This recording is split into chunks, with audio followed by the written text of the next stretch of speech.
자, 반갑습니다. 이번이 이제 중국사의 간단한 이해 네 번째 시간이자 마지막 시간이 될 것 같아요.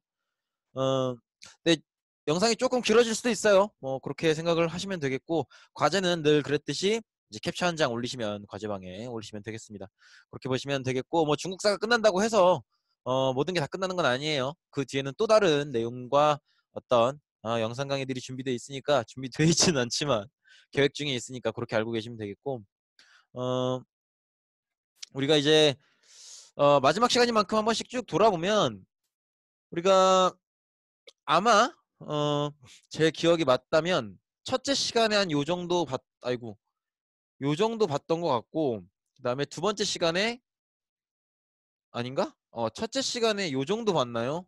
요 정도 봤고, 그다음에 두 번째 시간에 한 위진남북조 수당 요 정도 봤고, 세 번째 시간에 청 까지 봤고, 그다음에 이제 이번 시간에 중화민국 중국 요 정도의 흐름을 보게 될 것 같아요.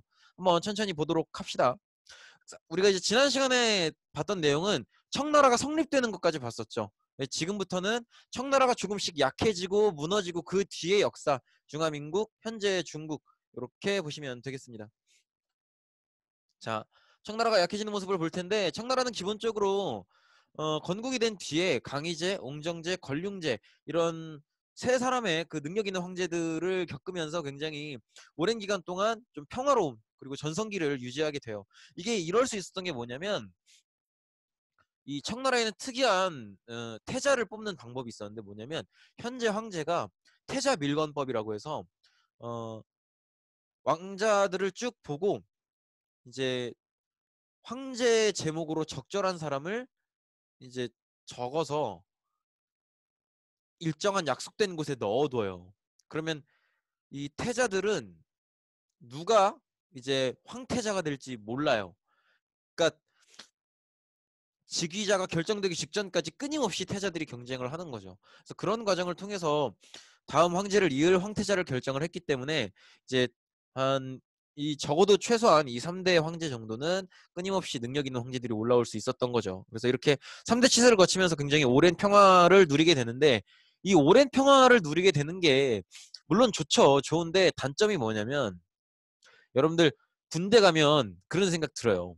무슨 생각이 드냐면 군 생활을 하다 보면 이런 군부대를 가지고 우리가 누구를 싸워서 이긴다고? 이런 생각을 하게 돼요. 왜냐면 부대가 운영되는 게 생각보다 엉망이라는 걸 느끼게 되거든. 근데 이게 그런 부분들이 발생할 수밖에 없는 게 우리가 지금 우리나라도 전쟁한 지가 50년, 60년 넘었잖아요. 그러니까 실전을 치러본 적이 없는 부대란 말이에요. 지금 우리나라의 군인들을 다 싹 다 장군부터 포함해서.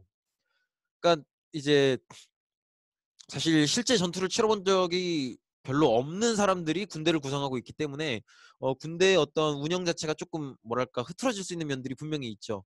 청나라도 그런 면이 있었어요. 오랜 평화를 거쳤기 때문에 군대의 능력이나 이런 것들이 조금 흐트러지기 시작하는 그런 면들이 보이고요. 그리고 또 이 청나라 군대의 핵심이라고 할 수 있는 팔기병들이 점점점 무능해지고 그리고 사치스러워지는 그런 모습을 보이게 됩니다. 왜냐면 청나라는 그때 말씀드린 것처럼 기본적으로 여진족이잖아요. 근데 이 여진족 애들이 중국 본토를 지배하면서 중국 한족들의 어떤 사는 방식들을 배우기 시작하는 거예요. 그러면서 한족들의 좀 여유 있고 사치스러운 그런 삶을 따라하기 시작하고 그러면서 팔기병들이 조금 사치스러워지는 거죠. 이런 것들이 청나라를 조금씩 무너뜨리는 원인이 됩니다. 더구나 이제 또 명나라, 청나라 거치면서 상업이 굉장히 발달하고 이 상업의 발달로 인해서 인구가 굉장히 많이 이 지역 저 지역으로 이동하게 돼요. 근데 이제 인구 이동이 늘어나면 뭐가 문제가 되냐면 원래 그 지역에 살고 있던 사람들이 새롭게 이사해 오는 사람들을 맞이해야 되는 상황이잖아요. 근데 그 둘은 서로 사는 방식이나 생각하는 방식 이런 것들이 조금씩 다를 거 아니에요. 그러다 보니까 이제 새로 이사 오는 사람들과 원래 살던 사람들 사이의 갈등, 또 지역별 갈등 이런 것들이 굉장히 많아지는 거죠. 그리고 또 상업이 지나치게 발달하면서 또 반대로 농업이 무너지는 농촌 경제가 무너지는 그런 모습들이 보이기도 해요. 이런 것들이 문제가 되면서 어쨌든 전반적으로 청나라가 조금씩 약해지고 있구나 이런 모습을 떠올리시면 될 것 같아요. 마치 조선 후기에 조선 후기 세도 정치가 벌어지고 있던 시기에 조선처럼 청나라도 뭔가 계속 침체되고 뭔가 잘 안 풀리고 이 농민들의 삶이 어려워지고 천천히 이런 모습들이 드러나고 있었다. 그래서 그게 하나의 이제 증상으로 드러났던 것이 바로 이 백년교의 난이에요. 백년교는 하나의 종교인데 사실은 불교랑 중국에 전통적으로 있었던 이런저런 종교들이랑 이렇게 짬뽕되어 있는 민간 사이에 퍼져 있었던 종교예요. 그래서 사실 원나라 말기에 한족들이 이제 홍건적의 난을 일으키고 그게 시작이 돼서 여러 농민 반란들이 벌어지면서 결국 명나라를 건국하게 되잖아요.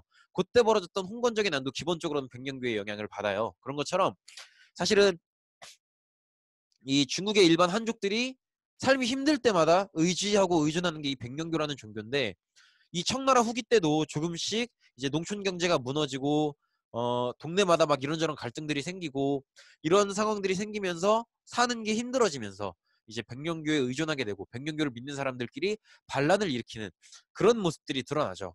근데 이 백년교의 난이 발생을 하는데, 자, 연도를 물론 당연히 연도를 외울 필요는 없는데 연도를 보시면 1775년에서 1796년 이렇게 되어 있죠.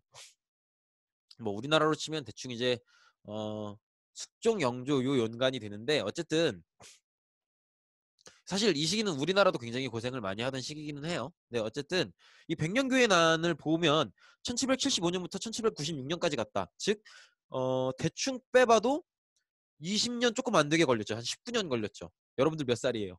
이제 16살 됐죠. 여러분들 전체 인생보다도 더 긴 시간 동안 반란이 벌어진 거예요. 즉 굉장히 긴 기간 동안 반란이 있었다는 건, 반대로 얘기하면 그 나라의 군대가 이 반란을 똑바로 진압하지 못했다라는 거죠. 그래서 백년교에 나는 두 가지 다를 얘기해요.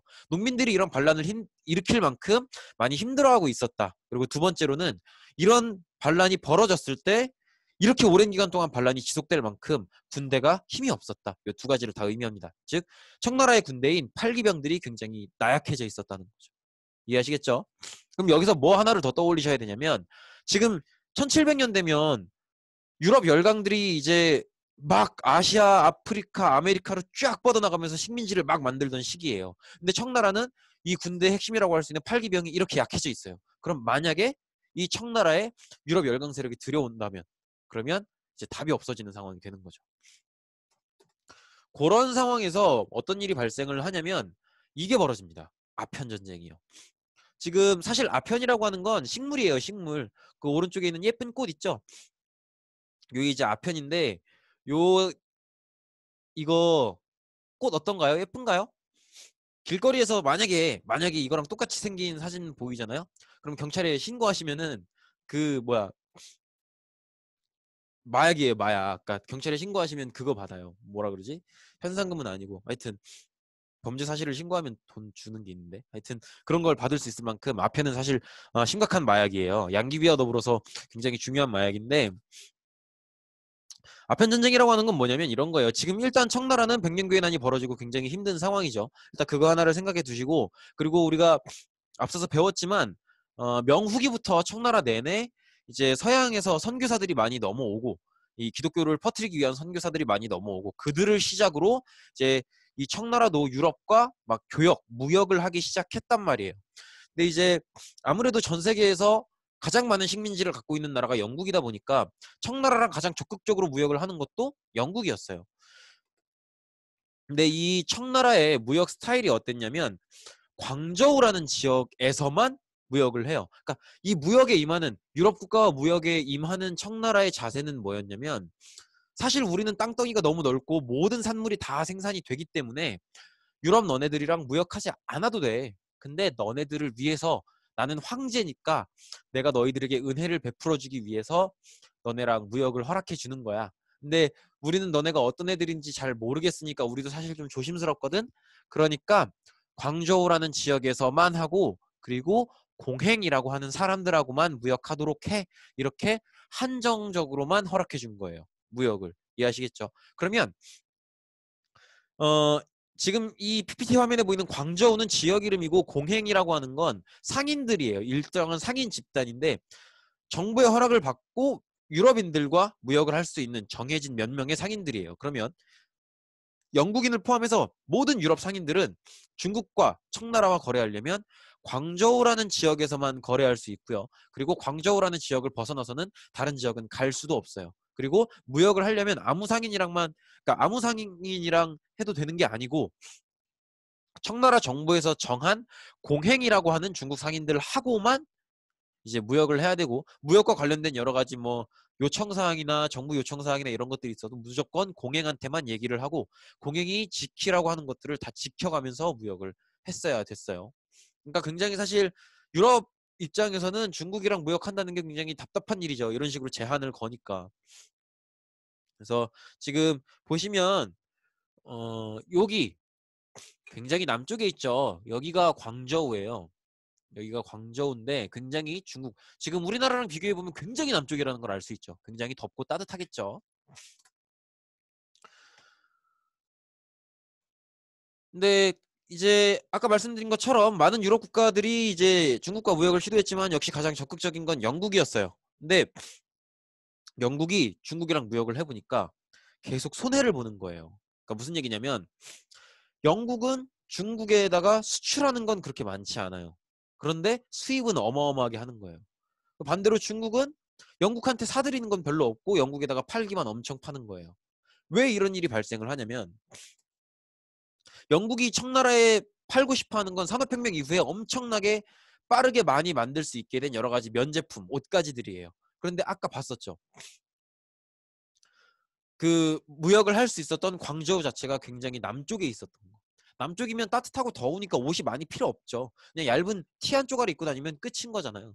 그리고 중국도 산업혁명이 되진 않았지만 원래도 면직물이 굉장히 발달해 있는 나라란 말이에요. 그러니까 굳이 영국이 파는 옷을 사 입을 필요가 없어요. 별로 마음에도 안 들고.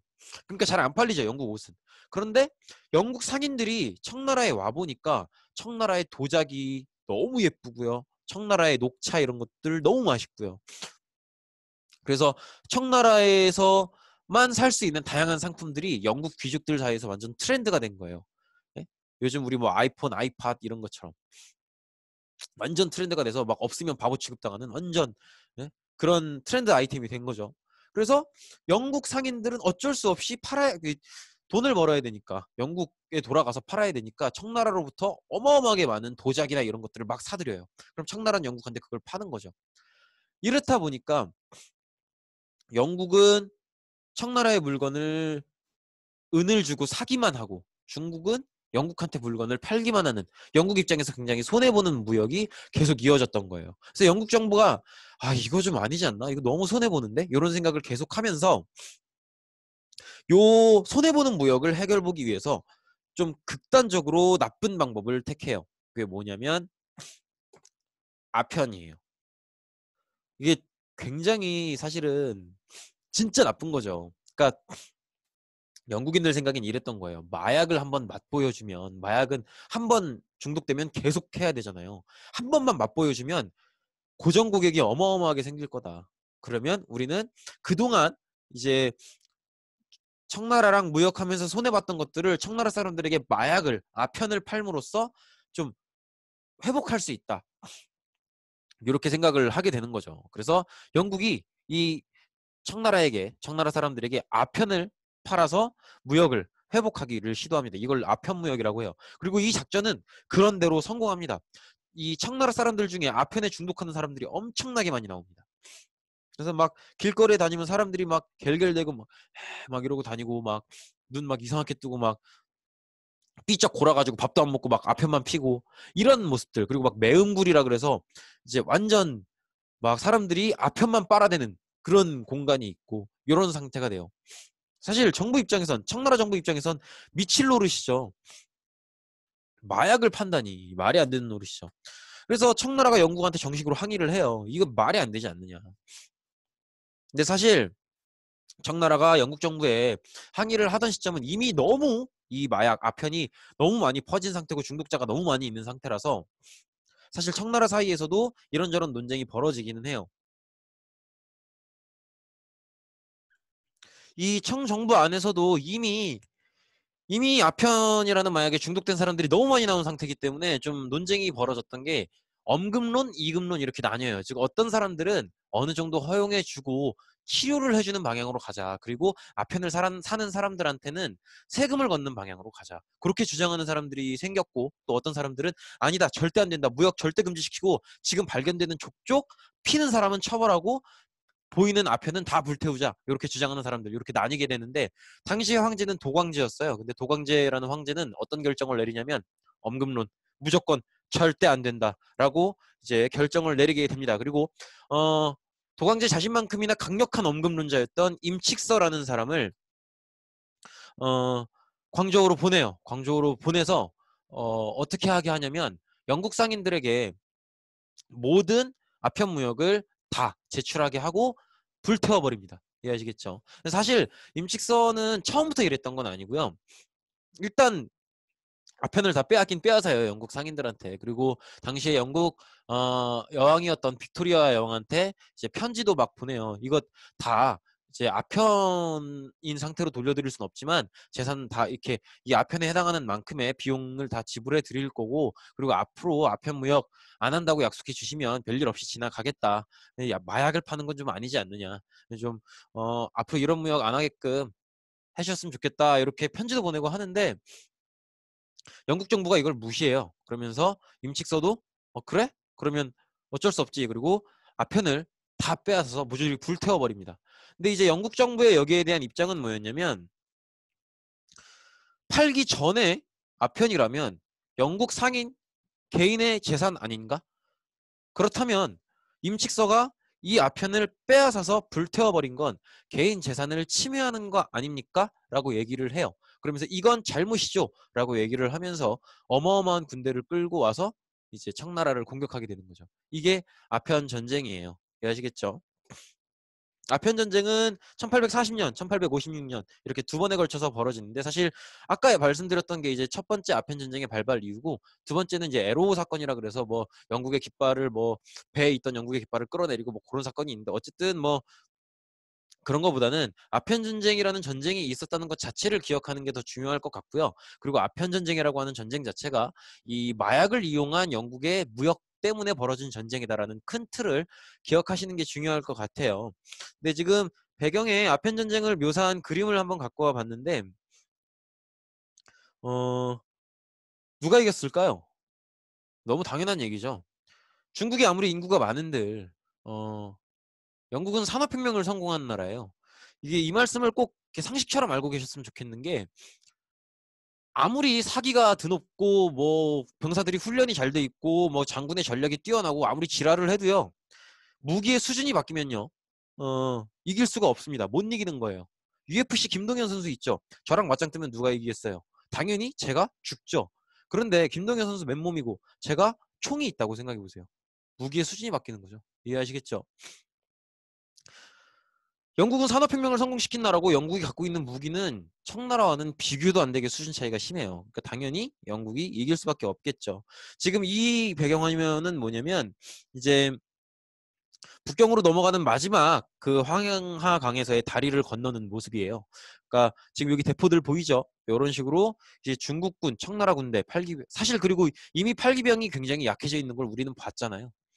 이미 약해진 팔기병이 강력한 수준 높은 무기를 갖고 침략해 들어온 영국군에게 완전히 처참하게 패배하면서 아편 전쟁은 청나라의 패배로 끝이 나게 됩니다. 그래서 아편 전쟁은 말 그대로 청나라가 대패하고요. 이제 사실 중간중간에 이런저런 조약들이 있어요. 뭐 천진 조약도 있고 여러 가지 조약이 있는데 하여튼 결정적으로는 베이징 조약을 체결하게 됩니다. 조약 이름이 베이징이죠. 베이징 어디예요? 청나라의 수도죠. 수도를 빼앗겠다는 얘기예요. 완전히 그냥 속된 말로 발려버린 거죠. 그래서 여러 가지 이제 약속을 해줍니다. 홍콩을 영국에게 내어주게 되고요. 1990년에 돌려받죠. 90년이 아닌가? 90 몇 년. 하여튼 1990년대에 돌려받게 되죠. 96년에 돌려받는구나. 100년이니까. 그리고 공행무역. 우리가 앞서 얘기했었던 광저우라는 지역에 한정해서 공행이라고 하는 정해진 상인들과만 무역하는 그런 형태의 제한된 무역. 그것도 폐지시켜버리고. 그리고 이 그 항구도 몇 개 더 열어요. 항구도 몇 개 더 열어서 어, 광저우뿐만이 아니고 훨씬 그 위에 있는 추운 지역에 있는 항구들까지도 모두 개방시키도록 합니다. 그래서 청나라는 이 아편 전쟁을 통해서 사실은 굉장히 억울하죠. 이거 영국이 나쁜 짓 한 거잖아요. 마약을 파는 쓰레기 같은 행위를 하는 게 어디 있어요. 그런데 윤리적으로 보면 영국이 나쁜 짓을 한 건데 사실 그래서 이 아편 전쟁 자체는 영국 의회 내에서도 반발이 굉장히 심했어요. 근데 어쨌든 전쟁이 진행이 됐고 그래서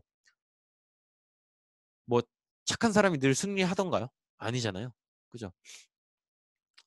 정의가 늘 승리하면 좋겠지만 결국 승리하는 건 정의가 아니고 강한 자였죠.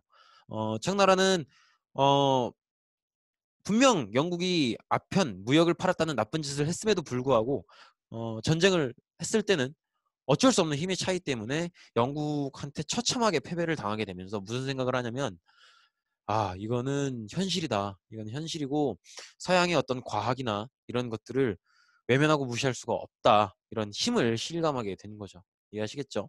그러니까 뭐라고 생각하시면 되냐면 사실 중국 이때 이후 청나라 후반기 이후 중국의 역사는 되게 우리나라랑 많이 닮아 있어요. 그럴 수밖에 없는 게 비슷한 입장이잖아요. 어, 땅덩이만 좀 넓었다 뿐이지 중국이나 우리나 그냥 뭐 성리학이나 알고 유교나 알고 살다가 이제 서양 열강의 어마어마한 어떤 새로운 문물들도 받아들이게 되고 또 그들의 어떤 침략적인 행위, 제국주의적인 행위, 식민지를 만들려는 행위 이런 것들도 당하게 되는 그런 입장이란 말이에요. 이제 그러니까 굉장히 비슷한 닮아 있는 모습을 많이 보이게 되는데 아편 전쟁 이렇게 보면 우리나라의 강화도 조약 같은 느낌이 좀 떠오르죠.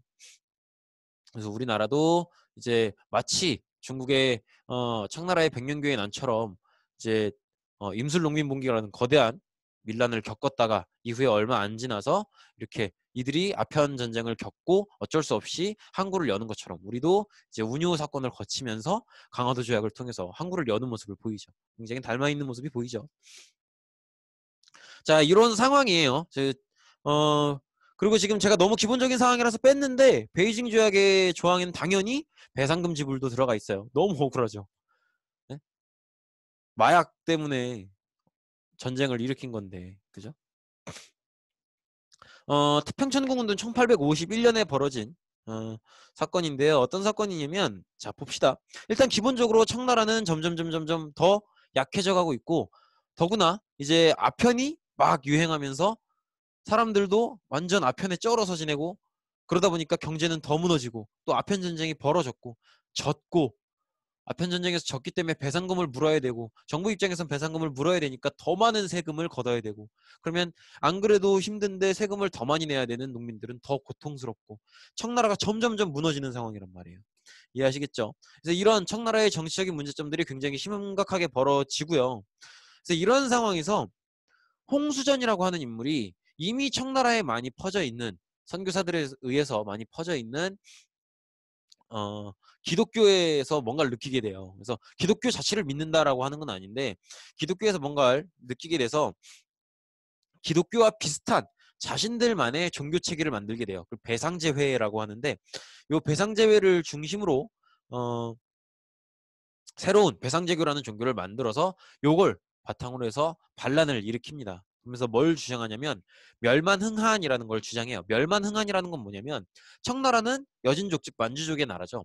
이 만주족을 완전히 무너뜨리고 우리 한족들이 다시 들고 일어서야 된다. 그래서 이 배상제교를 바탕으로 그동안의 어떤 유교적인 문화를 깨부수고 완전히 새로운 한족들의 나라를 만들어야 된다. 이런 주장을 하고 그 나라 이름을 태평천국으로 하자 이렇게 주장하면서 반란을 일으키는 거죠.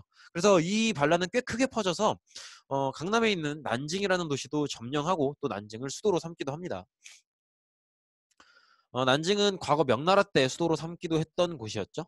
어, 이렇게 태평천국 운동이 점점점 커지면서 요걸 진압을 해야 될 거 아니에요. 근데 요거를 청나라의 주 병력인 팔기군이 진압할 수 있었을까요? 팔기군은 원래도 약해져 있었고 아까 백년교의 난 때도 제대로 진압하지 못하는 모습을 보였고요. 아편 전쟁 때 뭐 말도 안 되게 깨졌고요. 그러니까 청나라 정규 군대인 팔기병은 이들 태평천국 운동을 제대로 진압해내지 못해요. 근데 누가 진압을 하냐면 우리 앞전에 배웠죠. 청나라는 이제 중요한 자리에 만주족 관리들만큼이나 한인 관리들을 많이 등용했다고.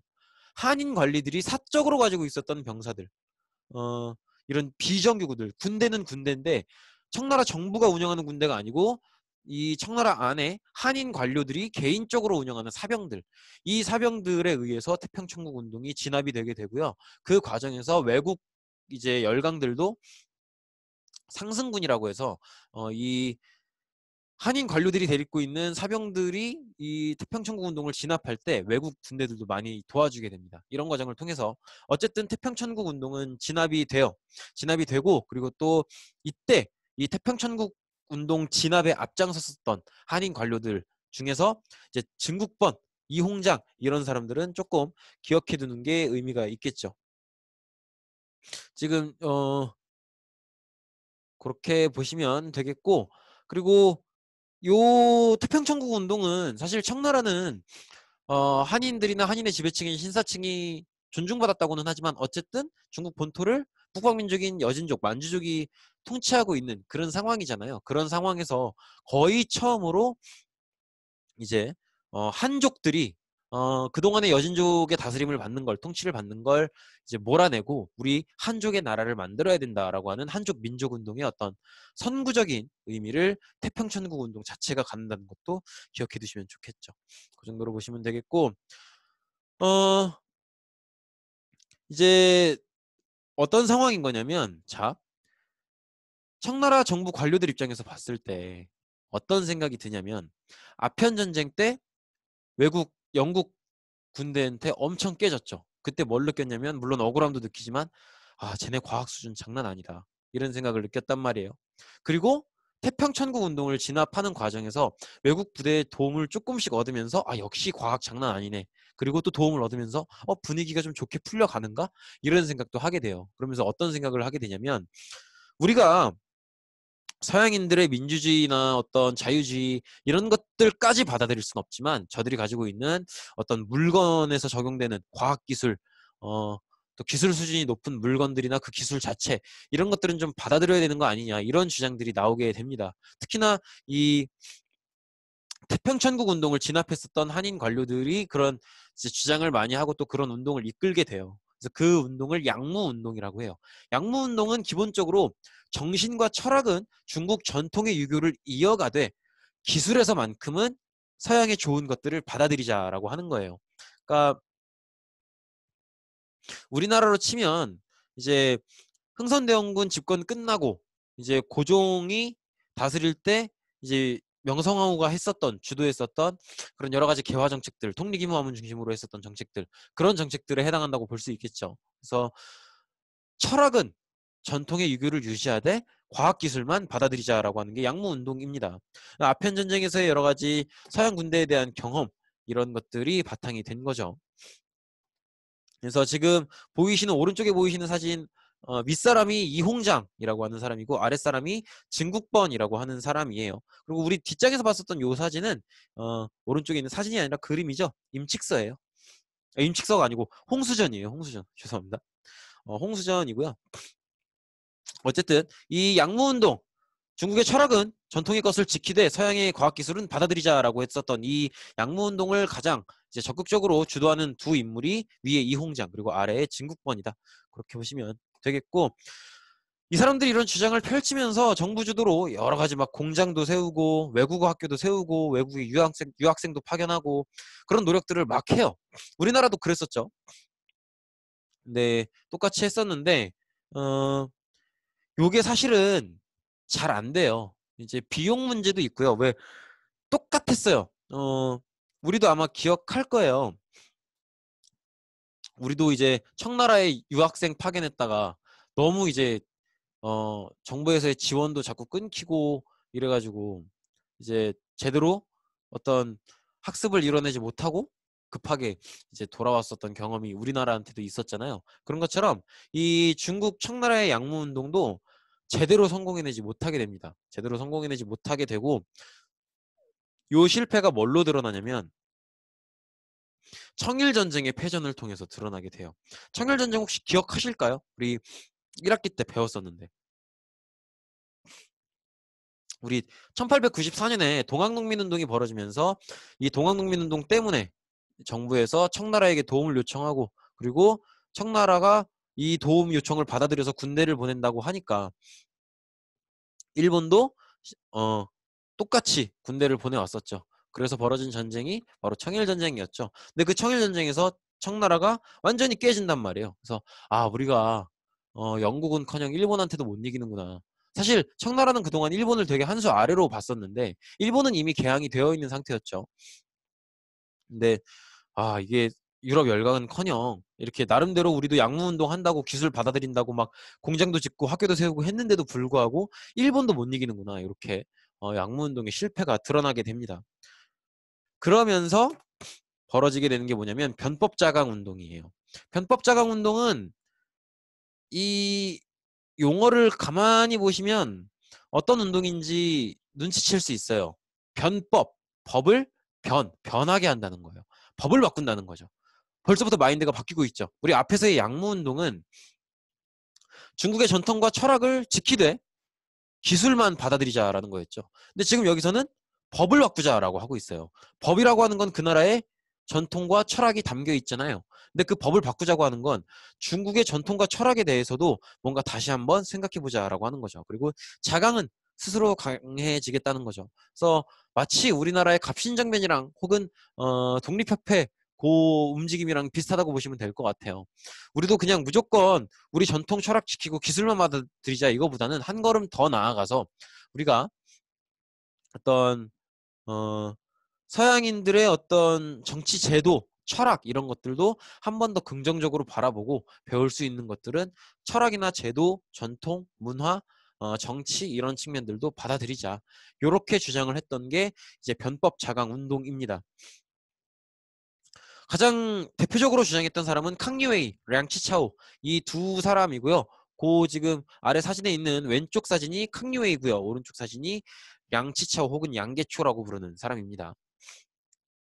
근데 이 우리 한국사 근대사 때 배웠을 때도 결국 서양의 제도를 받아들인다고 하는 핵심은 뭐예요? 의회제를 받아들인다는 거죠. 그래서 국민을 대표하는 국회의원들이 모여서 회의를 통해서 법안을 만드는 그런 의회제를 받아들인다라고 하는 게 결국 서양의 제도까지도 받아들인다라고 하는 것의 핵심인데 그걸 해보자라는 거죠. 그래서 캉리웨이, 량치차오 이 두 사람이 우리도 그냥 단순히 기술만 받아들일 게 아니고 서양의 의회제라고 하는 정치 체제 자체를 한번 받아들여 보자라고 주장을 하는 거예요. 이해하시겠죠? 그래서 이 당시의 황제였던 광서제가 그거 나쁘지 않은데? 해볼 법한 것 같은데? 라고 하면서 적극적으로 추진하게 돼요. 그래서 벌어지는 게 이제 무술변법인데 사실 우리나라도 갑신정변 때는 실패했지만 독립협회 때는 나름대로 그래도 뭐라도 만들려는 모습들을 보이잖아요. 그죠? 우리나라의 독립협회 때도 이제 관민공동회를 통해서 중추원이라고 하는 형태의 의회를 만들어 보려고 시도도 하고 그렇게 하죠. 그런 것처럼 변법자강 운동에서도 광서제가 이 캉리웨이, 량시차오 이 두 사람의 의회제를 한번 도입해보자라고 하는 제안을 어느 정도는 받아들이게 돼요. 근데 말씀드렸다시피 어느 정도예요. 그래서 서양식의 다양한 제도 개혁들을 하기는 해요. 무술변법을 통해서 하기는 하는데 근데 결국 의회제는 도입하지 못하고 새로운 형태의 학교를 설립하고 다양한 이런저런 제도들을 개선하는 정도의 정책 개혁을 하게 됩니다. 지금 연도를 보시면 1898년인데 우리 청일전쟁, 동학농민운동, 가부개혁 전부 다 1894년이었죠. 딱 4년 뒤라는 걸 볼 수 있죠. 즉 앞전에 있었던 양무운동을 청일전쟁에서 패배하면서 반성했다. 그래서 단순히 기술만 받아들일 게 아니고 서양의 제도와 철학도 받아들이자라고 하는 게 변법운동이었다. 하지만 결국 서양의 어떤 정치제도의 핵심이라고 할 수 있는 의회제를 도입하는 것 자체는 해내지는 못했다. 그러나 그거 빼고 나머지 이런저런 나름대로 근대적 개혁을 하려고 노력했고 그걸 무술변법이라고 한다라고 하는 거죠. 그 정도로 보시면 되겠습니다. 근데 어떻게 실패하게 되냐면 결국 이제 당시에 광서제의 어머니격 역할을 했었던 서태후 같은 보수파가 일으킨 무술정변이라고 하는 정변에 의해서 광서제가 쫓겨나게 되면서 죽은 건 아니고요. 쫓겨나게 되면서 이제 변법자강 운동은 결국 실패하게 됩니다. 그렇게 보시면 되겠고 그 상태에서 벌어지는 게 이제 의화단 운동이에요. 의화단 운동은 왜 벌어지는 거냐면 사실 청일전쟁이라고 하는 게 굉장히 뭐랄까 좀 상징성이 큰 전쟁이었어요. 왜냐면 누가 보더라도 사실 청나라가 일본보다 강해야 맞거든요. 왜냐면 국가 규모도 훨씬 크고 인구도 훨씬 많고 그리고 청나라 자체도 그래도 일본보다는 우리가 한 수 위지라고 생각을 했어요. 그런데 완전히 대패했단 말이에요. 완전히. 이제 그렇다 보니까 주변의 유럽 열강들도 저 나라 되게 영토가 넓길래 혹시나 했는데 역시나네, 진짜 별거 아니네, 이런 생각을 하게 되면서 청일전쟁 이후에 굉장히 급속도로 이제 이걸 보통 과분한다고 하는데 여러 개의 열강 나라들이 중국을 나눠 갖는 그런 모습을 보이게 되고, 중국도 이제 굉장히 많은 나라들에게 여러 가지 이권과 어떤 권한들을 빼앗기는 그런 모습이 됩니다. 그래서 중국이 마치 특정 어느 나라의 식민지다, 뭐 영국의 식민지다, 프랑스의 식민지다, 이렇게 말할 수는 없지만 어느 지역은 영국, 뭐 어느 지역은 프랑스, 뭐 어느 지역은 미국, 이런 식으로 이제 이 서양 열강들에 의해서 나눠 먹기를 당하는 그런 모습을 보이게 돼요. 그래서 이런 모습들을 보이게 되면서 이제 이 중국 내에서 유럽 열강의 영향력이 굉장히 강해지고, 그러면서 급속도로 퍼지는 게 당연히 크리스트교예요. 근데 크리스트교가 막 퍼지고 여기저기 교회가 들어서고 그러면서 기존의 원래 중국 농민들과 이 크리스트교도 교도들 사이에 굉장히 갈등이 많이 발생하게 돼요. 그러면서 이 유럽에 대한 중국 일반 농민들의 반발심이 굉장히 심해집니다. 거부감, 반발심, 이런 것들이 굉장히 심해지면서 서양 열강을 중국으로부터 몰아내야 된다, 이런 어떤 분위기들이 중국 농민들 사이에서 굉장히 많이 벌어지게 돼요. 그러면서 중국 농민들끼리 이런 서양 열강을 완전히 몰아내야 된다라고 하는 그런 생각을 공감하고 공유하는 그런 사람들끼리 모여서 의화단이라고 하는 단체를 만들게 되고, 이 의화단이 굉장히 급속도로 퍼져나가게 됩니다. 중국의 전통을 지키자, 뭐 이런 주장을 하는 그런 단체인데, 이 단체들의 주장은 부청멸양이라고 해요. 그러니까 그 앞전에 태평천국 운동 때는 멸만흥한이었죠. 앞전에 태평천국 운동은 한족들의 운동이었기 때문에 즉 여진족, 만주족은 멸망시키고 한족을 부흥시키자, 요런 걸 주장했었더라면, 여기 의화단 운동은 한족, 여진족 가리지 않고 중국인들 모두가 서양 열강에 대응해야 된다라는 형태로 이제 운동을 벌이는 거죠. 그래서 뭐 그 안에 사람들이 한족이 됐든 여진족이 됐든 일단 현재 중국의 나라인 청나라를 부유하게 만들고, 이 청나라 안에 들어와 있는 서양 열강들을 완전히 쫓아내자, 이런 주장들을 하게 됩니다. 그래서 이제 이 서양인들이 설치해 놓은, 중국에 들어와서 설치해 놓은 다양한 시설이나 기관을 파괴한다든지 이런 모습들을 많이 보이게 돼요. 그래서 여기에 대응해서 서양 열강들 8개의 나라가 연합군을 꾸려서 이 중국 농민들의 의화단을 진압하게 됩니다. 근데 이것도 참 치사하죠. 아편 전쟁이나 이런 거 겪어보면 청일 전쟁도 그렇고 청나라 굉장히 약한 나라인 거 다 드러났잖아요. 근데 그런 나라의 정규 군대도 아니고 일반 농민들이 만든 의화단 잡겠다고 당시 세계에서 가장 세다고 하는 8개 나라가 힘을 합쳐서 들어온 거예요. 완전 다굴 까는 거죠. 안 그래도 녹초가 되어 있는 사람은. 참 이렇게 국제사회라는 게 이렇게 좀 정이 없고 그렇습니다. 어쨌든 이 의화단 운동이 열강들에게 굉장히 세게 진압을 당하게 돼요. 사진 보시면 의화단 단원들이 보이죠. 그리고 이 의화단 운동을 열강들이 진압하는 것의 결과로 베이징 의정서를 맺게 돼요. 그래서 앞선 아편 전쟁 결과로 맺었던 베이징 조약과는 달라요. 그리고 그때보다 한 걸음 더 열강의 영향력들이 많이 생기게 되고, 열강의 권한이, 청나라에 대한 권한이 더 많이 생기게 되고, 청나라는 더욱더 이제 열강의 식민지와도 비슷한 그런 상태에 빠지게 됩니다. 그래서 더 이상은 정말 안 되겠다, 정말 문제가 심각하다라고 느낀 청정부 자체가 이젠 정부가 나서는 거예요. 그동안은 특정 사람들이 나섰죠. 양무운동은 한인 관료들이었던 증국본 이용장, 이런 사람들이 나섰었고, 그리고 변법자강운동은 당시에 한인 지신이었던 캉유웨이, 랑치차오, 이런 개인들이 나섰잖아요. 근데 이제는 아예 정부가 나서서 우리가 의화단 운동 겪고 베이징 의정서 맺고 해보니까 정말 안 되겠다, 뭔가 뜯어 고쳐야겠다라고 생각해서 정부 주도로 광서신정이라는 걸 시작하게 됩니다. 그래서 정부가 주도해서 입헌군주제도 시작하려고 하고, 그래서 헌법이라는 것도 만들려고 하고, 각종 제도도 개혁하고 근대화를 실시하려고 합니다. 그리고 나름대로 자정원이라고 해서 마치 서양의 의회 같은 그런 형태의 기관도 만들려고 시도합니다. 그리고 무엇보다도 이게 제일 중요해요. 신군을 마련합니다. 신군이라고 하는 건 신식 군대를 얘기하는 거예요. 우리나라로 치면 교련병대 같은 거라고 할까요? 어쨌든 신식 군대를 마련하게 되는데 이 신식 군대의 지휘관으로 원세계라는 사람이 모습을 드러내게 됩니다. 아마 익숙한 이름일 거예요. 근데 어쨌든 전반적인 이러한 광서신정이라고 하는 새로운 개혁 정책은 정부가 주도하는 거라 그랬잖아요. 근데 정부는 지금 광서제가 쫓겨나 있는 상태고 서태후가 이끌고 있죠.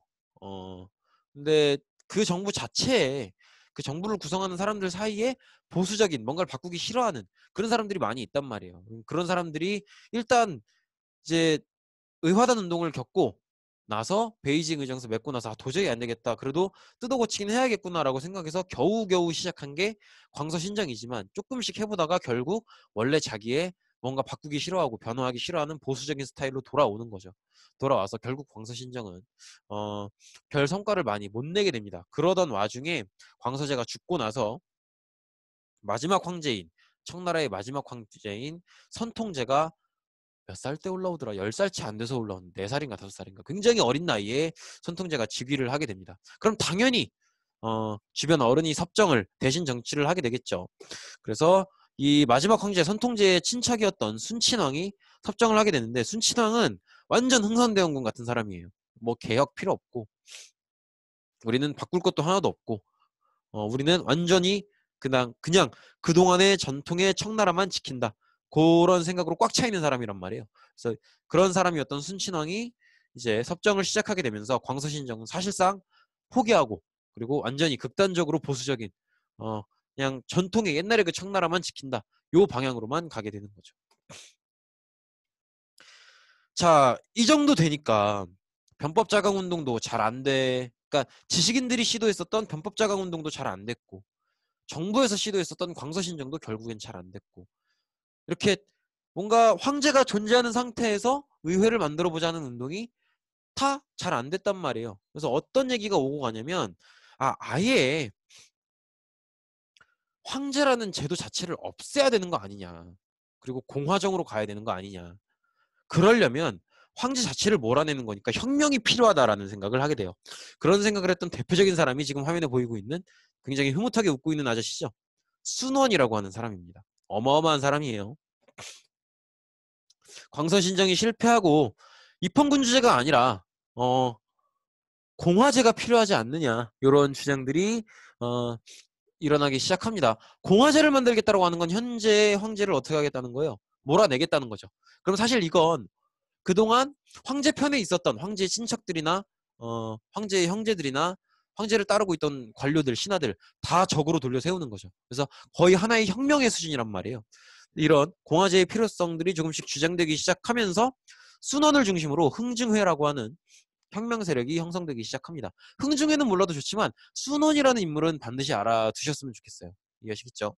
이 순원을 중심으로 혁명 세력이 형성되게 됩니다. 그리고 이 순원은 이 혁명이라는 공화제라고 하는 새로운 형태를 이렇게 가야 된다. 이런 주장을 설득시키기에 가장 좋은 사람들로서 신군을 생각했어요. 신군은 광서신정 때 새롭게 형성된 군대들이죠. 이 군대에는 젊은 청년들이 많이 들어가 있을 거 아니에요. 그러니까 이 젊은 청년들은 뭔가 늘 새로운 생각을 하잖아요. 그러니까 이렇게 새로운 생각을 하는 젊은 청년들에게 야, 지금 우리 어? 의회제 몇 번 도입해 보려고 했다가 다 망한 거 알지? 황제가 있으면 안 된다니까. 공화정으로 가야 돼. 황제 없이 가야 돼. 이렇게 설득해 보려는 생각을 하게 되면서 이게 먹힙니다. 이게 먹혀서 신군들 사이에서 황제가 있는 것보다는 황제가 없는 공화정으로 가는 게 맞지 않을까라는 생각들이 들불처럼 굉장히 번져나가게 되고 이게 결국에는 혁명을 성공시키게 됩니다. 이해하시겠죠? 그게 1911년이에요. 우창이라고 하는 지역에서 봉기를 일으켜서 혁명이 성공하게 되는데요. 우리나라가 1910년대 이제 한일 병합 공식적으로 식민지가 시작되죠. 1905년이 을사조약이고 1907년이 장미조약이고 뭐 그렇죠. 그러니까 우리나라가 일본의 공식적인 식민지화되고 바로 그 다음에 중국은 이제 신해 혁명을 성공시켜서 황제를 몰아내고 진시황 이후 처음으로 황제가 없는 나라가 된 거예요. 2000년 만에. 그러니까 이 신해 혁명은 정말 어마어마한 사건이에요. 제가 원래 인물 사진은 오른쪽 위에다가 조그맣게 대충 박잖아요. 근데 이 순원은 어마어마하게 화면 전체를 다 차지하게 박았죠. 그 이유가 있어요. 중국의 수천 년간의 어떤 전통을 깨버리고, 그러니까 진시황 다음으로 중요한 사람이 돼버린 거예요. 이 순원이라는 사람. 이해하시겠죠? 그래서 혁명을 발생시켜서 성공하고요. 이제 중국은 중화민국 임시정부를 설립하게 됩니다. 그리고 임시대총통으로 당연히 이 혁명 세력의 리더였던 순원이 이제 들어서게 되죠. 근데 어디까지나 임시대총통이고요. 그리고 이 혁명 세력을 당연히 기존에 황제가 있는 청나라는 막으려고 하겠죠. 그죠? 그러니까 지금 현재는 둘 다 있는 상태인 거예요. 중앙에는 청정부가 있어요. 그리고 이 혁명 세력도 중화민국을 조그맣게 결정해 놓고 있는 상태예요. 그러니까 지금 청나라가 완전히 망했고 중화민국이 들어섰구나. 시대가 바뀌었구나. 이렇게 생각하시면 안 돼요. 아직은. 이해하시겠죠? 청정부가 많이 약해졌지만 여전히 베이징에 있고, 그리고 중국 남쪽 지역에서 중화민국이라고 하는 새로운 나라가 생겼고, 중국이 이제 그렇게 반으로 나뉘었다고 보시면 돼요. 남쪽 지역에는 황제가 없는 중화민국, 그리고 북쪽 지역에는 여전히 황제가 있는 청, 이렇게 구분되어 있다고 보시면 되는데, 이 청나라에서 이 새로운 혁명 세력인 중화민국을 진압하라고 내려보낸 사람이 바로 원세계입니다. 위안스카이. 근데 이 위안스카이가 특이한 행동을 해요. 명령대로 군사를 받아요. 군사를 받아서 쭉 내려가서, 잠시만요. 이렇게 말을 하다 보면 입안이 건조해져요. 어쨌든 물 한 모금 마셨습니다. 원세기가 어떤 행동을 취하냐면 군사를 이끌고 쭉 남쪽으로 들어가서 중화민국으로 가서 순원을 만납니다. 만나서 청정부에서 나를 보내서 너네를 진압하라고는 하는데, 솔직히 내가 볼 땐 청정부가 끝장난 게 맞고 니들처럼 가는 게 맞는 것 같다. 그래서 나는 너네를 맞짱 뜨고 싶은 생각도 없고 무리하게 전쟁 일으켜서 진압하고 싶은 생각도 없다. 대신에 총통 자리를 나를 달라. 그러면 내가 너네 진압하지 않고 깔끔하게 이 군대 해산시키겠다. 이렇게 딜을 걸어옵니다. 그래서 순원이 요 딜을 수긍해줘요. 대신 조건을 걸어요.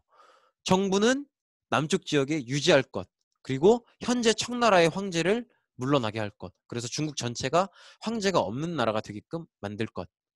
근데 원세계가 하나는 들어주고 하나는 들어주지 않아요. 이미 약해질 대로 약해져 버린 청나라의 황제를 몰아내버리고요. 대신에 중화민국 정부는 기존의 남쪽 지역에서 현재 청나라의 수도였던 북경으로 올려버립니다. 그리고 본인은 임시대총통이 아니고 정식 대총통으로 취임해요. 즉 순원이 정식 임시대총통이었던 자기 자리를 정식으로 바꿔서 원세계에게 넘겨주는 게 된 거죠. 그래서 이 원세계가 이 새로운 중화민국의 대총통 자리를 차지하게 됩니다. 이해하시겠죠? 그러니까 순원은 사실 지금까지 혁명 세력을 이끌어오고 혁명까지 성공시켜서 다 만들어 놓은 자리를 원세계에게 떠넘겨주게 되는 건데, 이게 어떻게 보면 되게 바보 같은 짓처럼 보일 수도 있겠지만 순원은 사실은 본인이 뭔가 지도자가 되고 싶다라는 것보다는 중국 전체를 황제가 없는 새로운 나라로 만들고 싶었던 거예요. 근데 원세계가 청나라 황제 내가 몰아내게 만들겠다, 그렇게 딜을 걸어오고, 그렇다고 하는 건 그러면 현재 자기가 지휘하고 있는 중화민국이 차지하지 못하고 있는 중국 북쪽 지역, 청나라가 아직 남아있는 그 지역 전체를 황제가 없는 나라로 만들 수 있는 거잖아요. 그러니까 이제 딜을 받아들이게 된 거죠. 대신에 정부의 수도는 남쪽 지역에 남겨두라고 했는데 그거는 원세계가 무시하게 된 거고요. 어쨌든 그래서 순원이 대총통 자리를 위안스카이 원세계에게 넘겨주게 되고, 원세계는 중화민국의 정식 총통이 됩니다. 그리고 원세계는 본색을 드러내요. 완전히 이제 마이 월드예요. 완전 독재 체제를 형성하게 됩니다. 그래서 대통통? 오타치고는 너무 귀여운데? 대통통이 아니고 대총통이에요.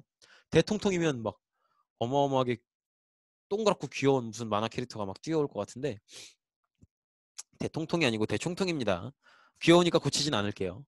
어, 원세기는 이렇게 중화민국의 대총통 자리에 취임하게 되고, 본인이 이제 완전 중화민국의 리더가 됐으니까 독재 체제를 형성하게 됩니다. 그리고 무슨 짓거리를 하냐면 이런 짓거리를 해요. 사실 순원이 자기가 다 만든 혁명 세력이고 혁명임에도 불구하고 대총통 자리를 원세계에게 넘겨준 건 자기가 지휘하고 있는 중화민국이 차지하지 못하고 있는 화북지역, 청나라가 이미 아직도 있는 지역, 그 지역까지도 황제가 없는 나라로 만들 수 있을 것 같았기 때문에 넘겨준 거잖아요. 근데 원세계는 그걸 깡그리 무시해버리고 공화제를 폐지하고 다시 재정을 부활하려고 시도해요. 그리고 또 여기서 충격적인 행동을 벌이게 됩니다. 뭐냐면 요 시기는요. 1차 대전이 벌어지고 있던 시기였어요. 1차 대전이 벌어지고 있던 시기였는데 당시에 산둥반도라고 하는 지역이 있어요. 산둥반도는 어디냐면 잠깐만 요거를 끄고 지도로 볼게요. 요거를 여기 이 지도에서 안 나오네. 아쉽다.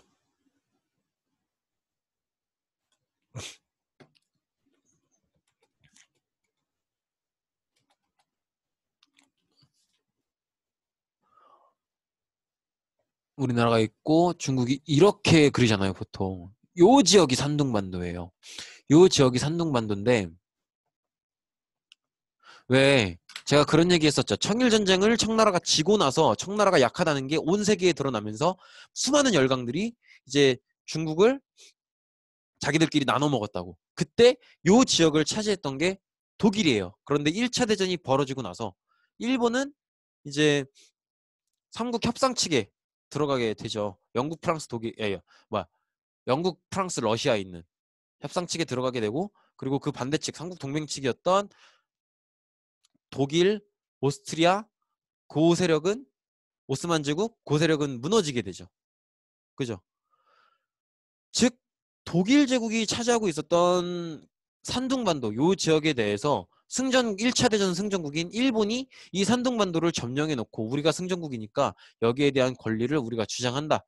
이렇게 얘기를 하는 거예요. 그리고 이 당시 이 중국을 이끌고 있었던 중화민국의 대총통인 원세계한테 산둥반도에 대한 이권을 인정해 달라라고 하는 게 이 21개조의 핵심이에요. 이해하시겠죠? 그러니까 사실 중국도 나름대로 1차 대전 참전국이고 승전국이에요. 나름대로. 한 게 없어서 그렇지. 근데 1차 대전에 한 게 없기로는 중국이나 일본이나 똑같아요. 근데 일본이 1차 대전 승전국이라는 이유로 기존의 1차 대전 패전국인 독일이 기존에 가지고 있었던 산둥반도라는 지역을 본인들이 갖겠다. 독일은 패전국이고 자기네들 일본은 승전국이니까 자기네들 일본이 독일이 차지하고 있던 산둥반도를 갖겠다. 이렇게 주장하는 거예요. 그럼 말도 안 되죠. 일반 이 중국인들 입장에서 볼 때는 무슨 개소리냐 이렇게 생각을 할 수 있을 텐데 이거를 원세계가 그냥 그러세요. 산둥반도 가져가세요. 이렇게 허락해줘 버린 거예요. 이해하시겠죠? 그러니까 중국인들이 얼마나 많은 반대를 할지 분위기가 읽히죠. 네, 원세기가 이 일본의 21개조 요구를 승인하게 되고요. 그리고 얼마 안 있다가 원세계는 죽게 됩니다. 그냥 저 혼자 생각인데요.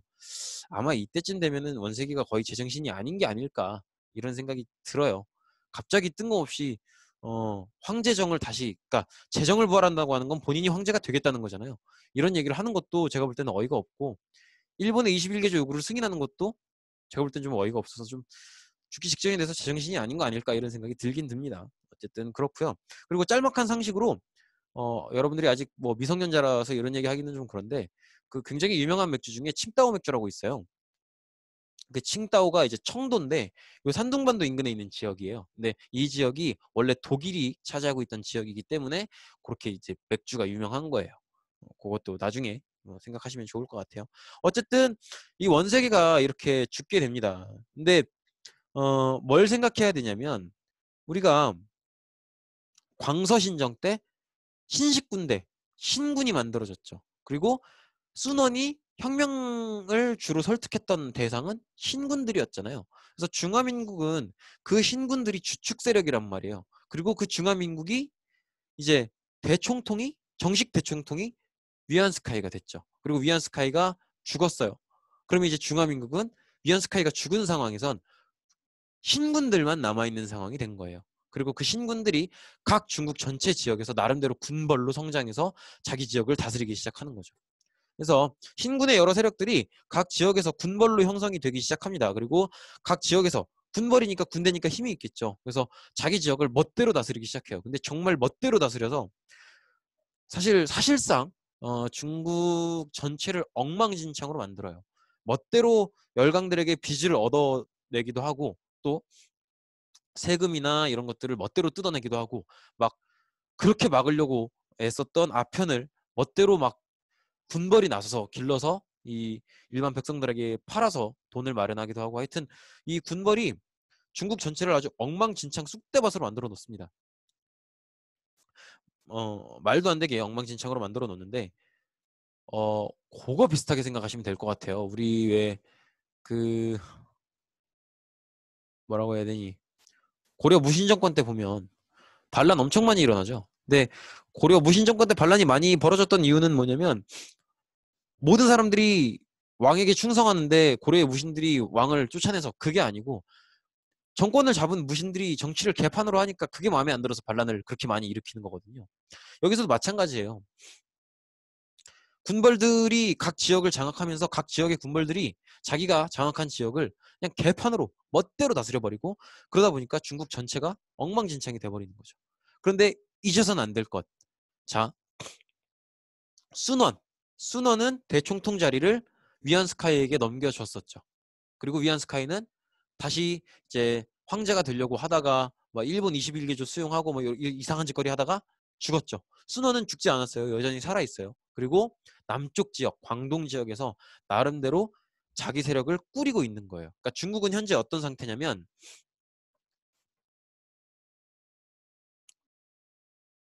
아유 미안합니다. 현재 어떤 중국이 이렇게 있으면 순원은 여기서 여전히 혁명 세력을 유지하고 있고요. 그 다음에 중국 각 지역은 군벌들이 차지해서 엉망진창으로 만들고 있는 거예요. 그럼 순원의 목적은 뭐가 되냐면 북쪽으로 가서 이들을 다 몰아낸다. 그리고 다시 한번 제대로 된 혁명을 일으켜서 제대로 된 공화정 국가를 만든다가 순원의 목적이 되는 거죠. 이해하시겠죠? 말씀드린 것처럼 군벌은 지들끼리 싸우기도 하고 뭐 그 안에서 통치도 엉망으로 하고 하면서 개판으로 만들고요. 그다음에 순원은 말씀드린 것처럼 남쪽 지역의 광둥성 지역에서 혁명운동을 이어가서 언젠간 중국 전체를 제대로 운영할 수 있는 공화정 국가로 만들겠다 이런 생각을 하게 됩니다. 그리고 그런 와중에 이제 신문화 운동이 벌어지게 되는데 아까 말씀드린 것처럼 이제 그러니까 신문화 운동의 배경은 이런 거예요. 신해혁명 이후에 원세계가 대총통 자리를 차지하게 되죠. 그러면서 다시 본인이 이제 공화정을 깨고 다시 황제가 되려고 하고 또 일본의 21개조 요구를 받아들이기도 하고 막 이상한 짓거리들을 하잖아요. 그러면서 중국의 지식인들이나 대학생들 이런 사람들이 이런 행동을 원세계가 멋대로 할 수 있는 이유는 중국의 기존의 어떤 문화적인 문제도 좀 배경에 깔려 있다. 즉 윗사람이거나 나라를 다스리는 사람이면 무조건 충성해야 되고 이런 마인드가 있으니까 뭔가 저렇게 나라를 현재 권력을 가진 사람이 멋대로 해버리는 거 아니냐 이런 생각을 하게 되면서 중국의 이런 충성에 근본하는 충성을 근본으로 여기는 기존의 유교 문화 이런 것들에 대해서 굉장히 다시 반성하고 검토하고 반발하고 이런 분위기가 일게 돼요. 그리고 서양식 자유주의를 조금씩 수용하려고 하는 그런 운동이 벌어지게 됩니다. 그래서 중국의 기존 유교 문화를 조금 다시 반대하고 반발하고 또 서양의 자유주의를 받아들이겠다. 이런 것들을 핵심으로 하는 신문화 운동이 발생하는데 대표적인 이제 신문화 운동을 이끌었던 사람으로는 리다자오, 그다음에 후스, 그다음에 아큐정전이라고 하는 소설을 쓰는 루신 이런 사람들이 있습니다. 이 루신이 했던 말 중에 제가 잊지 못하는 말이 있는데 그런 말이 있어요. 그 자유를 돈 주고 살 수는 없어도 자유를 돈 받고 팔 수는 있다 이런 말이 있거든요. 굉장히 인상 깊은 얘기죠. 어쨌든 이렇게 신문화 운동이 이런 식으로 벌어지게 되는데 이 신문화 운동이라는 문화 운동이 벌어지는 것을 배경으로 어떤 사건이 벌어지냐면 21개조 요구에 대한 극단적인 반대 운동이 벌어지게 돼요. 아까 말씀드린 것처럼 일본의 이 말도 안 되는 산둥반도에 대한 이권을 요구하는 21개조 요구를 원세계가 그냥 받아들여 버리죠. 여기에 대해서 극단적으로 반대하는 운동이 벌어지는 게 오사운동이에요. 근데 이 기본적으로 오사운동은 1919년이죠. 우리나라에서도 중요한 사건이 있었죠. 3.1운동. 3.1운동의 영향을 직접적으로 받아요. 어, 오사운동을 주도했었던 순원이나 이런 리더들 자체가 그리고 또 이 오사운동의 정신적인 배경이 되는 신문화운동을 이끌었었던 리다자오나 루신 이런 사람들이 직접적으로 3.1운동을 언급하면서 쟤네도 저렇게 하니까 우리도 뭔가 잘못된 방향에 대해서는 우리 목소리를 낼 수 있어야 되는 거 아니냐, 이런 주장을 하면서 오사운동을 벌이게 됩니다. 그래서 21개조 요구에 대한 전국민적인 반대운동이 벌어지게 되고요. 그리고 순원은 이때를 계기로 이게 중국의 일반 백성들이, 사실 오사운동은 중국에 있는 대학생들을 포함해서 대학생, 상인, 노동자 이런 일반 사람들이 중심이 돼서 벌어진 운동이거든요. 그래서 순원은 이 모습을 보면서 중국의 일반 그냥 살아가는 여러 시민들이 아무 생각 없는 사람들이 아니구나. 그러면 내가 지금 하고 있는 혁명운동도 다 같이 많은 대중들의 힘을 얻어서 할 수 있겠구나라고 이 오사운동을 보면서 생각이 바뀌어요. 그래서 순원이 이때를 계기로 원래는 몇 명의 혁명 세력만을 데리고 이렇게 운동을 하다가 대중적인 정당으로 자기 세력을 바꾸게 됩니다. 이해하시겠죠? 그래서 이때 순원이 국민당이라고 하는 대중정당을 조직하게 되는 거죠. 이해하시겠죠? 그러니까 일반 대중들을 대상으로 하는, 모두들이 가입할 수 있는 그런 국민당이라고 하는 정당을 만들게 됩니다.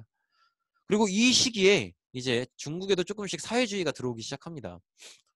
러시아 하면 굉장히 멀리 있는 것 같지만 사실 우리랑 중국 바로 위에 있잖아요. 근데 그런 러시아에서 1917년에 사회주의 혁명이 벌어지게 되고 러시아는 소비에트 연방, 소련으로 바뀌게 되죠. 그 영향을 받아서 이제 중국도 사회주의가 형성되고 신문화운동을 이끌었었던 리다자오라는 사람을 중심으로 사회주의를 수용하게 되면서 이제 공산당을 창립하게 됩니다. 이 리다자오라고 하는 사람이 썼었던 매주평론이라고 하는 책이 이제 그 시발점이 되는데 어쨌든 중국도 공산당이 생겼다라는 거. 근데 물론 순원이 하고 있는 공화제 국가를 만들어야겠다라고 하는 생각이랑 리다자오가 하는 공산당의 생각은 많이 달라요. 많이 다른데 그냥 쉽게 이해하면 순원이 만들고 싶은 나라는 황제가 아닌 대통령이 이끄는 나라이고 이 리다자오가 이끄는 공산당은 말 그대로 소련 같은 공산주의 국가가 되고 싶은 거죠. 그래서 둘의 생각은 기본적으로 달라요. 그냥 공화제 국가를 원하는 순원의 국민당과 정말 공산 국가를 원하는 공산당은 아예 생각이 다르다는 거죠. 그러나 그 둘이 봤을 때 같이 공감할 수 있는 공공의 적은 현재 중국을 망치고 있는 군벌이라고 하는 거예요. 이해하시겠죠? 그래서 이 군벌을 공동의 적으로 삼고 북벌운동을 시작하게 되는 거예요. 그래서 순원의 혁명 세력인 국민당과 사회주의 세력인 공산당이 힘을 합쳐서 이 군벌을 몰아내려고 하는 북벌운동을 시작하게 됩니다. 그래서 힘을 합쳤기 때문에 이걸 제1차 국공합작이라고 해요. 그리고 제1차 국공합작은 누구를 상대로? 현재 신군으로부터 출발해서 중국을 망치고 있는 각지의 군벌 세력을 몰아내는 것을 목적으로 이 국민당과 공산당이 합친다는 거죠. 이해하시겠죠?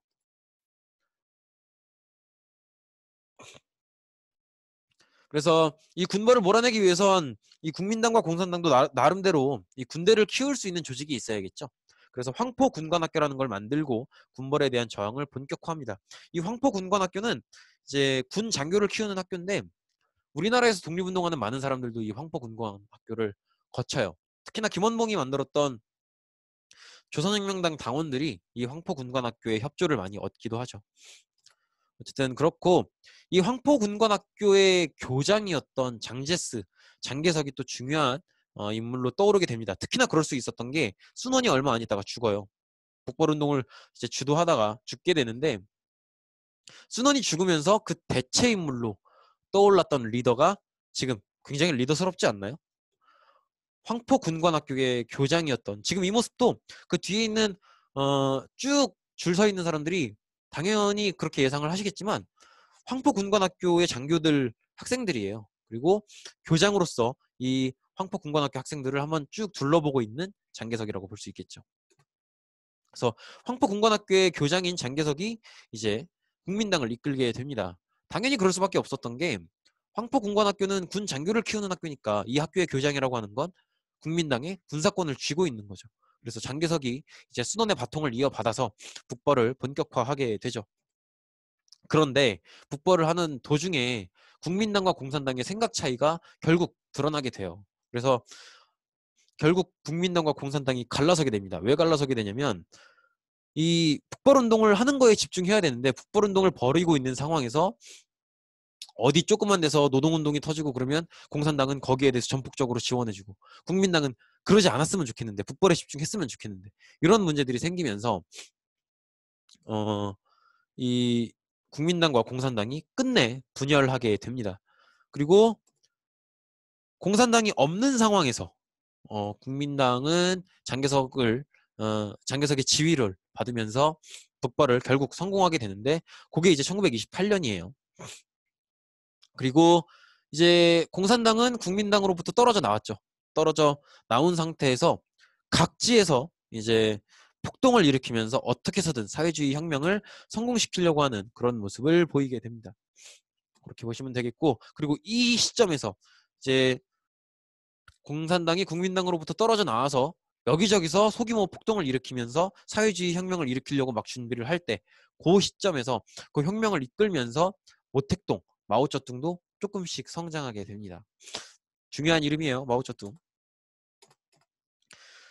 장개석은 북벌을 완성시키고 난 후에 이제 완전히 중국 전체가 자기 나라가 된 거죠. 그러면서 점점점 독재하려고 해요. 참 그런 말이 있죠. 왜 인간의 욕심은 끝이 없고 똑같은 실수를 반복한다고. 원세계도 그랬잖아요. 원세계도 청나라를 배신해가면서 대청통이 되더니, 또 대청통이 된 뒤에는 또 순원을 배신해서 다시 황제로 돌아가려고 하고, 그런 모습을 보이면서 독재를 하려고 했었잖아요. 장개석도 마찬가지인 거죠. 처음엔 이제 이 썩어 빠진 군벌을 몰아내는데 엄청 집중하는 것 같더니 막상 자기가 모든 군벌을 몰아내고 중국 전체를 다스릴 수 있는 위치가 되니까 독재를 하려고 한다는 거죠. 그리고 그때 무슨 일이 퍼지냐면, 제가 북벌 완성하는 게 1928년이라 그랬죠. 그리고 그 이듬해 굉장히 중요한 해죠. 1929년 경제 대공황이 벌어집니다.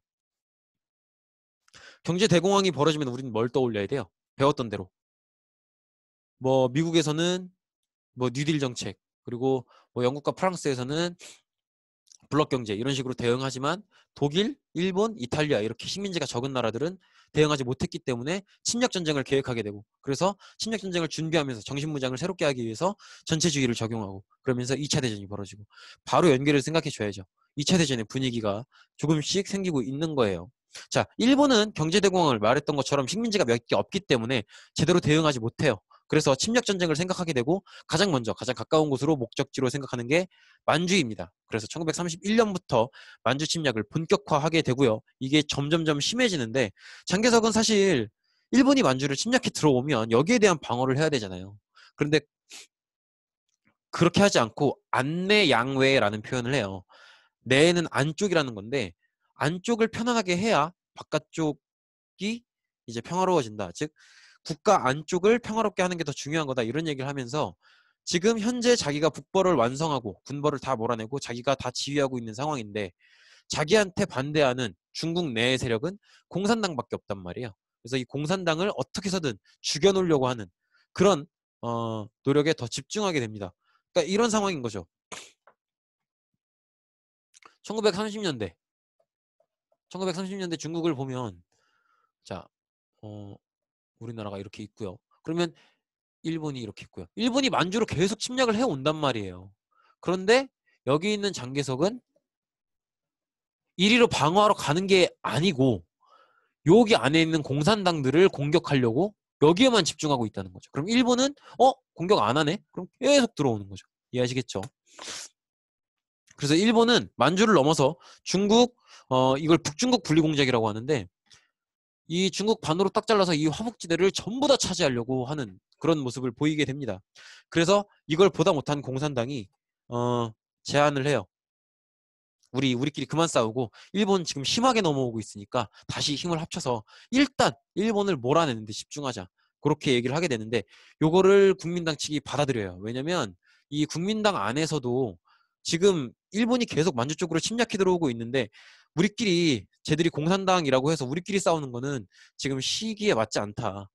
공산당이랑 화해하고 일본을 상대로 일본의 침략을 막아내는 게 더 중요하다, 이런 주장이 국민당 안에서도 있게 되면서 이제 공산당의 제안을 받아들여서 국공합작을 하게 되죠. 그게 이제 1937년이고요. 그리고 이제 일본은 중국을 본격적으로 침략해서 중일 전쟁이 본격화하게 되는 거죠. 그리고 사실 장개석이 이제 이게 공산당을 죽여놓을 때가 아니고 진짜 일본이랑 맞짱을 떠야 되는구나. 공산당이랑 화해를 해서라도 중국이 뭐 국민당이든 공산당이든 구분 안 하고 한 몸이 돼서 일본과 정식으로 맞짱을 떠야겠구나라고 결심하는 사건이 생겨요. 1937년에 난징 대학살이요. 그러니까 이게 난징 대학살이라고 하는 게 중국 측 주장으로 보면 40만 명 이상 말 그대로 학살하거든요. 그러니까 그냥 죽인다는 거죠. 그냥. 근데 이게 우리나라에서는 막 위안부 하면은 되게 어마어마한 피해고 되게 막 그렇잖아요. 근데 중국에서는 어떤 시각이 집중되는 게 위안부보다 난징 대학살이 더 심해요. 그러니까 뭐 근데 그게 일면은 이해도 가는 게 물론 위안부도 어마어마한 피해지만 그렇다고 막 위안부 피해자가 40만 명이 되고 그렇지는 않잖아요. 근데 이 난징 대학살은 너무 많은 사람들이 처참하게 이유 없이 죽어갔다는 거죠. 근데 일본이 난징 대학살을 벌이고 나서 이제 장개석이 장제스가 결단을 내리게 되는 거죠. 지금 이거는 참을 수 있는 선을 넘었다. 웬만하면은 이제 일본이 좀 만주를 침략하더라도 어느 정도 그냥 타협하고 공산당을 몰아내는데 집중하려고 했는데 이건 아니다. 난징 대학살을 계기로 일본과의 전쟁을 본격화하게 되는 거죠. 그래서 사실 중국에서는 지금도 마치 우리나라의 위안부 피해처럼 일본에 대한 어떤 적개심을 바로 건드리는 충격적인 그리고 중국인들이 막 이를 바득바득 깔아서 막 화를 내는 그런 사건이 이제 난징 대학살이에요. 그러니까 분노 포인트, 빡침 포인트 그렇게 생각하시면 될 것 같아요. 어쨌든 난징 대학살을 계기로 중일 전쟁이 본격화된다. 그렇게 보시면 되겠죠. 근데 이제 중일 전쟁을 치르면서 국민당과 공산당이 힘을 합쳐서 잘 싸워 오다가 사실 그렇잖아요. 성격이 안 맞는 애들끼리 조별 활동하면 잘 굴러갑니까 그게? 아시죠? 여러분들 솔직히 조별 과제 이런 거 하면은 토할 것 같잖아요. 여러분들 대학 가봐라. 막 성격 안 맞는 애들이랑 같은 조대에서 조별 과제 하려잖아요. 미쳐버려요. 똑같은 거예요. 여기서도 이제 일본을 몰아내야 된다라는 조별 과제를 해야 돼. 국민당과 공산당이. 근데 성격 더럽게 안 맞은. 그리고 옛날에 한번 싸워봤잖아요. 그죠? 북벌 때도. 또 어쩔 수 없이 일본이랑 싸워야 되니까 한조가 돼서 이 일본을 몰아야 된다라는 과제를 같이 하긴 하지만 성격 더럽게 안 맞는 게 티가 나는 거예요. 그래서 중일 전쟁을 치르면서 계속 짜증난다. 저 새끼 왜 저러냐. 존나 이해 안 간다. 이런 생각을 서로 하게 되면서 조금씩 막 티가 나요. 여기저기서 사소한 전투들도 벌어지고 사소한 욕설들도 오가고 막 약간 그런 거죠. 과제하면서 서로 은근히 꼽주고 이런 것처럼 그런 일들이 벌어지기 시작하는데 어쨌든 지금 뒤에 배경화면처럼 일본은 미국에게 이제 히로시마, 나가사키 이 두 곳에서 리틀보이, 팬맨 이렇게 두 개의 핵폭탄을 맞게 되면서 화들짝 놀래서 바로 항복하게 되죠. 요 핵폭탄 만드는 프로젝트를 맨해튼 프로젝트라고 하는데 어, 당대 이제 진짜 한가락한다. 당대 인류가 구성해 놓은 물리학의 최정점에 있는 연구진들은 일이 다 들어가요. 아인슈타인, 리처드 파인만 이런 사람들 싹 다 들어가는 게 이제 맨해튼 프로젝트인데 어쨌든 일본은 그렇게 만들어진 핵폭탄을 두 방 맞고 완전 손들게 되죠.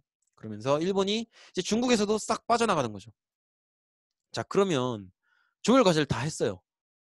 그러면 조별 과제를 하는 동안 서로 막 꼽을 주고 받았단 말이에요. 그럼 이제 어떻게 해야 돼? 맞짱 떠야죠. 어?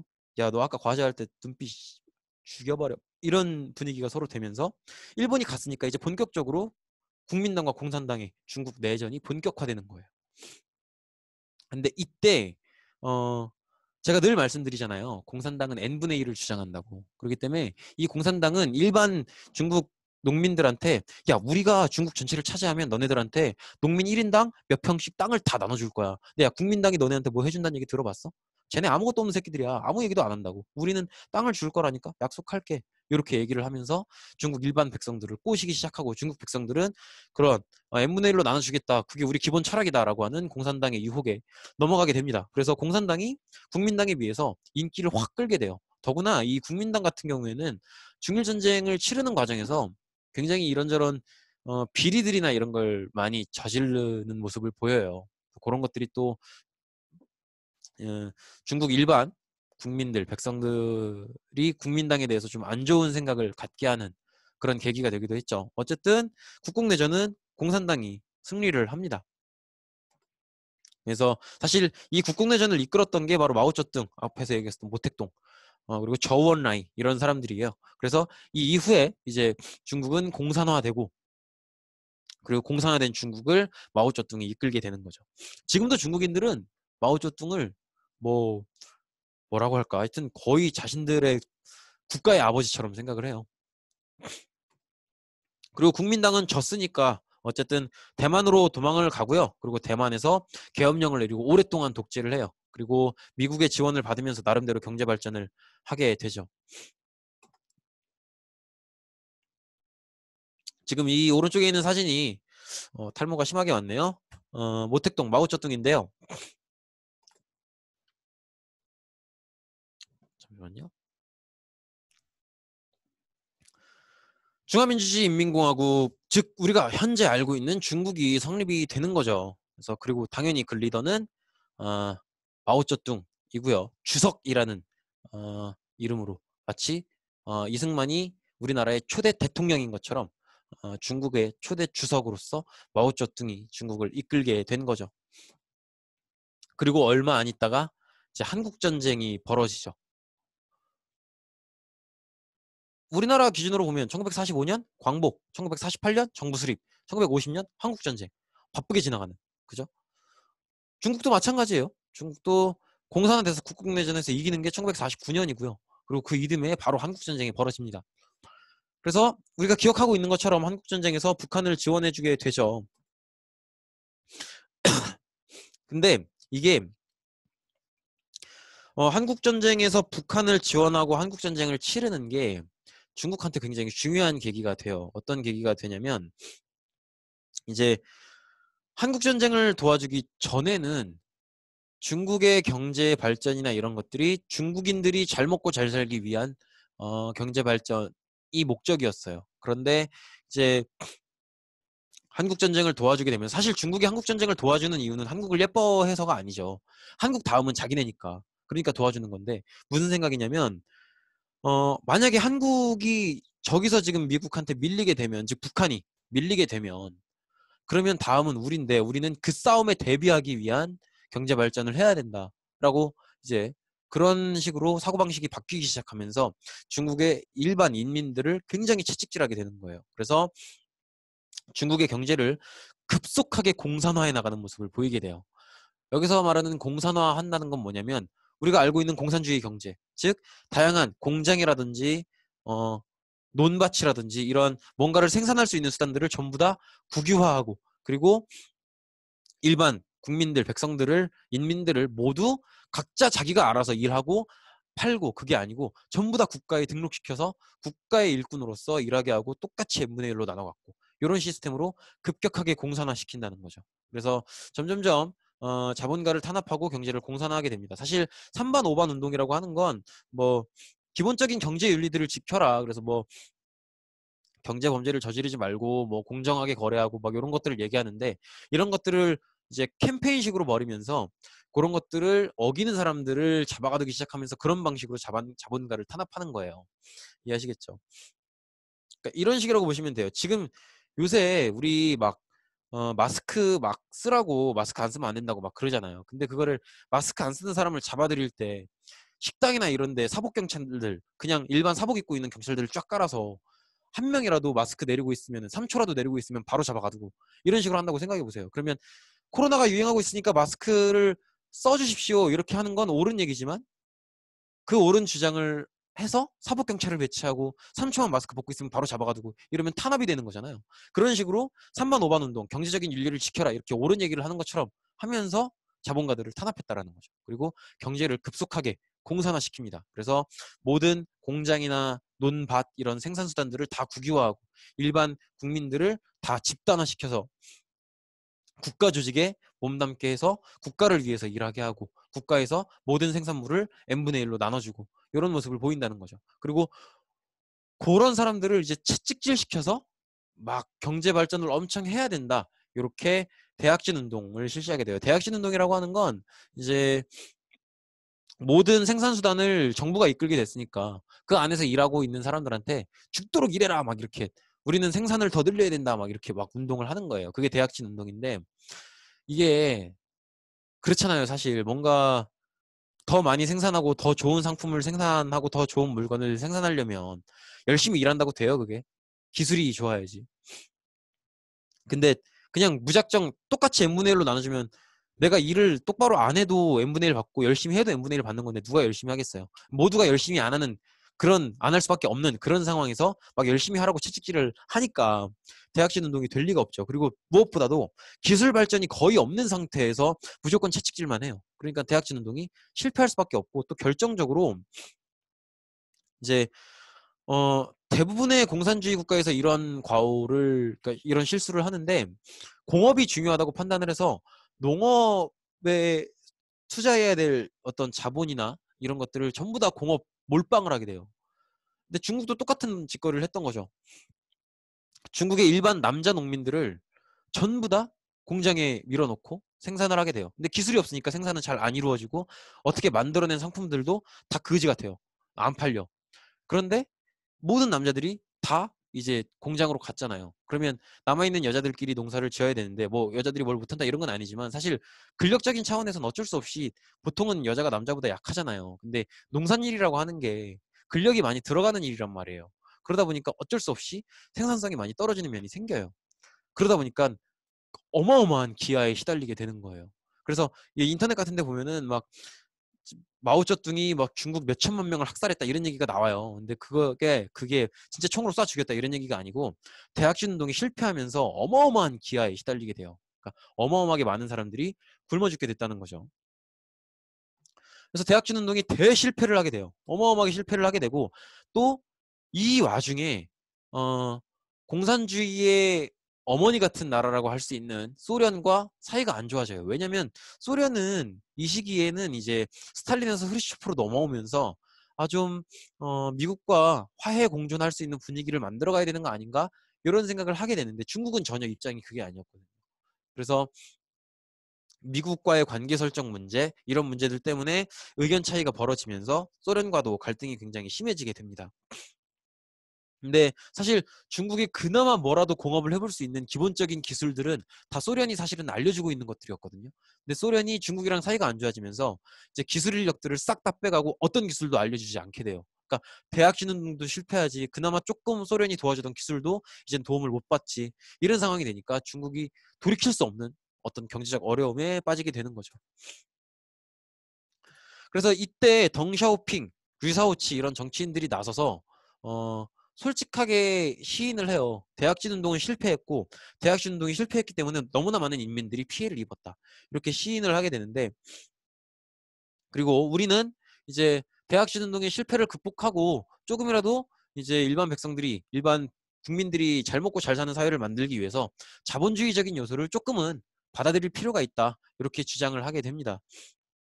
사실 그럴 법도 했던 게 기억할지 모르겠지만 소련에서 그러니까 러시아에서 사회주의 혁명을 이끌었던 레닌도 NEP라고 해서 자본주의 요소를 도입하는 경제 정책을 어느 정도는 펼치잖아요. 그러니까 이제 사회주의를 유지한다 그래도 덩샤오핑 루샤오치 주장이 그렇게 틀린 건 아니에요. 그렇게 틀린 건 아닌데 마오쩌둥이 듣기에는 그러면 내가 틀렸다는 거냐? 이렇게 되는 거예요. 사실 마오쩌둥은 대학진 운동이 실패했다고 죽을 때까지 생각하지 않았어요. 어, 펑더화이라는 인물이 있어요. 그 한국전쟁 당시에 중국군을 이끌었던 총사령관인데 이 사람이 대학진 운동에 대한 첫 보고서를 발표해요. 그러면서 솔직하게 얘기해요. 이 사람이. 대학진 운동은 실패한 운동입니다. 이렇게 솔직하게 얘기하는데 마오쩌둥이 그 자리에서 잘라버려요. 그러니까 마오쩌둥은 대학진 운동은 절대 실패하지 않았고 이 나의 공산주의 경제정책은 절대 틀리지 않는다라고 생각을 했던 거죠. 그래서 덩샤오픽이나 류사오치가 이렇게 자본주의 요소를 도입할 필요가 있다라는 주장을 펼쳤을 때 마오쩌둥은 더러운 소리 하지 마라. 어디 자본주의의 때를 타가지고 우리 이 신성한 사회주의 국가에서 개 같은 소리를 하느냐. 우리는 다시 혁명을 일으키고 다시 이 저 더러운 자본주의자들을 몰아내고 순수한 사회주의로 다시 나아가야 된다. 이런 주장을 펼칩니다. 그러면서 이제 문화대혁명을 일으키는데 홍위병이라고 하는 애들을 이끌어요. 이 홍위병이라는 거 하는 건 뭐냐면 지금 그 배경에 보이는 사진 있죠. 얘네들이 홍위병이에요. 근데 딱 보면 되게 어려 보이죠. 딱 여러분들 나이 때 애들 15, 16, 많아야 17, 18 요때 애들을 데리고 무조건 우리는 사회주의로 간다. 이렇게 막 강요를 하면서 우리가 그동안의 어떤 전통, 유교, 그리고 자본주의적인 요소들 깡그리 다 깨부셔야 되고 우리는 무조건 사회주의에만 집중한다. 이렇게 이제 얘기를 하게 돼요. 그러면 홍위병들 이 젊고 어린 친구들은 그 얘기에 완전히 취해가지고 무조건 이제 마오쩌둥 말만 잘 들으면 다 그게 올바른 건 줄 알고 막 조금이라도 유교적인 모습이 보이는 공자상이나 이런 것들 다 때려부시고 혹은 조금이라도 자본주의적인 모습이 보이는 동네 가게도 물건 파는 거니까 자본주의잖아요. 다 때려부시고 완전 이것저것 다 파괴하게 되는 거예요. 그러니까 이제 중국의 인민들은 안 그래도 대약진 운동이 실패해서 굉장히 큰 피해를 입고 고통스러워하고 있는데 마오쩌둥 때문에 또 문화대혁명을 당하면서 굉장히 큰 피해를 입게 되는 거죠. 그래서 이때 사실은 중국 얼마나 역사가 오래된 나라입니까? 그죠? 중국 이제 은, 주, 춘추전국, 진, 한 넘어왔을 때 우리 고조선이었는데 역사가 얼마나 긴 나라예요. 근데 이때 중국의 소중한 어떤 역사 문화 유산들이 굉장히 많이 파괴돼요. 이 문화대혁명 때. 그리고 당연히 예상대로 예상하셨겠지만 덩샤오핑은 축출되게 됩니다. 쫓겨난다는 거죠. 근데 이제 문화대혁명도 자기들끼리 좀 분열이 생기게 되고 또 얼마 안 있다가 마오쩌둥이 죽어요. 그러면서 이제 마오쩌둥이 죽으면서 문화대혁명도 중단되게 되죠. 그리고 이제 마오쩌둥이 죽으면서 자본주의 요소를 도입할 필요가 있다라는 주장을 했었던 덩샤오핑이 돌아오게 됩니다. 이제 드디어 컬러 사진으로 바뀌었죠. 현대의 중국을 얘기한다고 볼 수 있겠죠. 흑묘백묘론이라는 걸 주장하게 되는데 이거는 우리가 수업 시간에 다룬 적이 있었죠. 흰 고양이, 검은 고양이 뭐가 됐든 귀여우면 장땡 아니냐. 경제 발전에 있어서 그게 공산주의적인 방식이든 자본주의적인 방식이든 더 잘 먹고 잘 살 수 있으면 그 길로 가면 된다. 이렇게 주장을 하는 거죠. 그래서 자본주의를 도입하고 각종 기술이나 제도 이런 모든 것들을 현대화하려고 추진하게 되고요. 이때부터 중국은 경제가 완전히 자본주의화되고 시장 경제화됩니다. 그래서 기업도 만들 수 있게 되고. 그래서 지금 중국은 공산주의 국가임에도 불구하고 우리가 알고 있는 중국 회사들 되게 많죠. 샤오미, 화웨이 등등등. 그래서 중국이 경제 발전을 시작하게 되고 오늘날에 이르고 있는 거죠. 그리고 또 이때 새겨진 정신 때문에 중국은 어떤 기술 발전에 굉장히 목매게 돼요. 그래서 지금도 우리가 뭐 4차 산업혁명 혹은 사물 인터넷 이런 분야에 있어서는 중국이 굉장히 압도적으로 빠르게 발전해 나가고 있거든요. 그리고 이제 다른 나라에서 어떤 발전하고 있는 기술들을 이제 학습하고 빼내오려고 하는 노력도 굉장히 많이 하죠. 그런데 이제 덩샤오핑이 이렇게 이런 식으로 서양식 어, 자본주의를 적극적으로 들여오니까 사람들 사이에 무슨 생각이 드냐면 경제적으로 이렇게 자본주의를 들여올 것 같으면 정치적으로도 자유민주주의를 들여와야 되는 게 아니냐라고 주장을 하게 됩니다. 그런데 덩샤오핑은 여기에 정확하게 선을 그어요. 덩샤오핑이 뭐라고 하냐면 마오쩌둥은 대약진 운동이나 문화대혁명 같은 경제적인 측면에서는 일부 잘못이 있지만 그의 정치적인 선택, 즉 공산당 일당 독재는 틀린 선택이 아니다. 우리는 경제적으로는 자본주의 요소로 간다고 해도 정치에 있어서는 공산당 일당 독재로 사회주의를 유지해야 된다라고 합니다. 그래서 이 저기 뭐야 1980년대 덩샤오핑이 집권한 이래에 적극적으로 벌어졌었던 자유민주주의 운동들을 완전히 탄압하게 돼요. 대표적인 사건이 천안문 사태예요.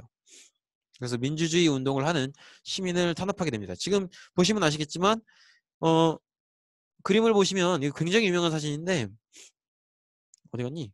타블렛 펜이 없어졌네요. 찾았습니다. 여기 앞에 아저씨 한 명 보이죠? 그죠? 그리고 탱크 보이죠? 이거 그냥 깔고 가요. 그러니까 이 사람이 민주화 운동을 하고 있는 거예요.